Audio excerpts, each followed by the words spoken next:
BPSC छात्रों का उद्धार क्यों नहीं चाहती है सरकार?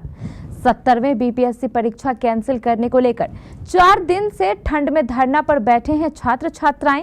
अगर कोई हमदर्द उनसे मिलने जाकर सांत्वना और ढांढस दिलाए तो इस पर भी राजनीति करती है नीतीश सरकार। यह बात हम इसलिए कह रहे हैं कि कल रात के 9 बजे जब नेता प्रतिपक्ष तेजस्वी यादव बीपीएससी छात्र छात्राओं से मिलने धरना स्थल पर गए और उन्हें अपनी सहमति और सपोर्ट देने की बात कही, तो इस पर जनता दल यूनाइटेड ने प्रेस कॉन्फ्रेंस कर दिया और जदयू ने प्रेस कॉन्फ्रेंस के माध्यम से तेजस्वी यादव पर आरोप लगाते हुए कहा कि 9वीं पास क्या जाने बीपीएससी का परीक्षा कैसे होता है। जैसे उदाहरण के लिए मैं आपको बता दूं कि 70वीं बीपीएससी प्रीलिम्स परीक्षा के क्रम में जब नोटिफिकेशन आया और जब एग्जाम सुनिश्चित किए गए तो कुछ लोग, जिसमें नेता प्रतिपक्ष तेजस्वी यादव जी भी थे, स्वाभाविक है कि 9वीं फेल व्यक्ति को बीपीएससी के बारे में या यूपीएससी के बारे में कहां तक जानकारी होगी, तो उन्होंने छात्रों को भ्रमित करने का प्रयास किया और एक मुहिम चलाए गए कि बीपीएससी नॉर्मलाइजेशन प्रोसेस को अडॉप्ट करेगी।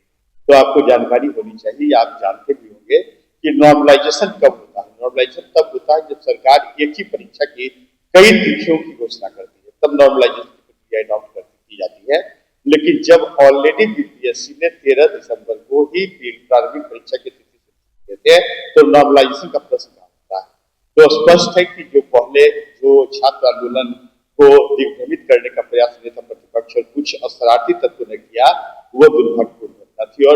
और बिहार के छवि जिस तरह जंगल राज के दौरान बिहारी शब्द गाली प्रतीत होता था, तो उसी तरह बिहारी और बिहार के युवाओं को और उनके भविष्य को अंधकार में बनाने का प्रयास था। नॉर्मलाइजेशन की कोई बात नहीं थी।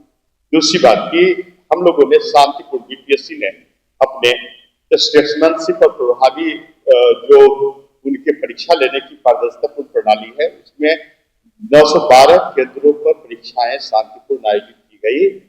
बापू सभा केंद्र पर कुछ अशरारती तत्व आप कर सकते हैं। देखिए, बीपीएससी यूपीएससी के छात्र सामान्यतः हम लोग ऐसा एक्सपेक्ट करते हैं कि काफी अनुशासनपूर्ण होते हैं, लेकिन कुछ अशरारती तत्वों के कारण उस केंद्र में परीक्षा को कैंसिल कर दिया गया और बीपीएससी ने पुनः आयोजित करने का निर्णय लिया है।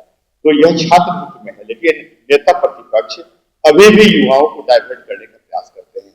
और कल ही हम लोगों ने सुना है कि घटनास्थल पर वो जाकर छात्रों को दिग्भ्रमित करने का प्रयास करते हैं। तो मैं आपको बता दूं कि सभी केंद्रों पर, बिहार में जिन जिन केंद्रों पर परीक्षाएं आयोजित की गई थी, किसी केंद्र पर अनियमितता की कोई खबर नहीं है। सरकार विथ आयरन है, यदि इस तरह के कोई जो एंटी सोशल या इलीगल एक्टिविटी होते हैं परीक्षा में, तो सरकार किस संकल्प है उससे निपटने के लिए और उसके लिए